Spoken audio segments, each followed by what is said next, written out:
Thanks for watching. I'm Margot Kinberg, and this is In the Spotlight, a closer look at a crime novel. Small-town crime fiction can be very appealing. In a small-town setting, you get to know the characters better, there's an atmosphere. It can be a very effective context for a crime novel. To take a look at what I mean, let's turn today's spotlight on Mike Martin's The Walker in the Cape.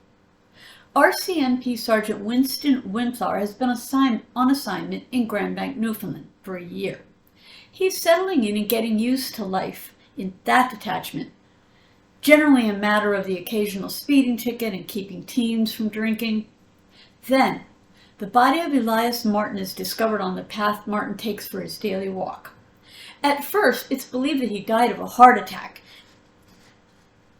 and that there won't be very much for the police to really do. But the autopsy results show something a little bit different. They show that he was actually poisoned by arsenic. Now, Windflower and his assistant, Constable Eddie Tizard, have a murder to investigate. On the surface, Martin seemed inoffensive, maybe a little odd. There doesn't seem to be a motive, though, for the murder, but things aren't quite as they seem. For one thing, there are a few tragic incidents in the victim's past that have left lingering resentment, and there are local people who haven't forgotten them. That raises a question of why anyone would wait so long for revenge, but the leads have to be followed up. For another thing, Windflower and Tizard learn of some illegal things going on in town. If Martin found out about them too, or was involved in them, that also could be a motive for murder. Things get more complicated when there's another murder. Now, Windflower and Tizard have to link the two murders and find out what's behind them. And in the end, they learn who committed the murders and how they're linked. So what are the elements in this story? What holds it together and keeps it moving along? This is a police procedural. So readers follow along as the police interview witnesses, gather evidence, pursue leads. We also see how the RCMP detachments do their jobs, work together, and work with forensics and other professionals. There is an element of police politics in the novel, but the focus of the novel is on the local detachment, and the case depends on the teamwork among Windflower, Tizard, and the detachment secretary, receptionist, problem solver, Betsy Malloy.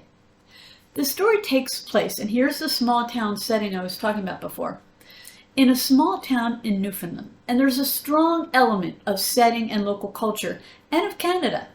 It's the sort of place where everyone knows everyone, and people gather at the local cafe, mug up. Tim Hortons figures into the story too. Gossip spreads quickly in Grand Bank. In fact, Windflower becomes the object of talk himself as he and the cafe's owner, Sheila Hilliard, start a relationship. It's also the sort of place where people have long memories. So Windflower hears stories from years ago that have a bearing on the case. The Newfoundland weather, often foggy, sometimes damp, with short summers and cold winters, is also woven into the story. Windflower himself is also an important element in the story. The story is told from his point of view, third person, past tense. So we learn quite a lot about him. He's First Nations Cree from northern Alberta. He respects his people's tradition and follows some of them. But he's also seen the despair on the reserve where he was brought up. So in that sense, he's glad to be in Newfoundland. He's glad to be off the reserve. This is the first novel in the Sergeant Windflower series. There are 8 thus far. So while the main questions in the story are answered, there are a few hints of story arcs to come.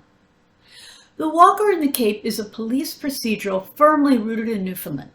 It features small-town murders and an RCMP sergeant and his team who are integrated into the community and want to serve it as well as they can.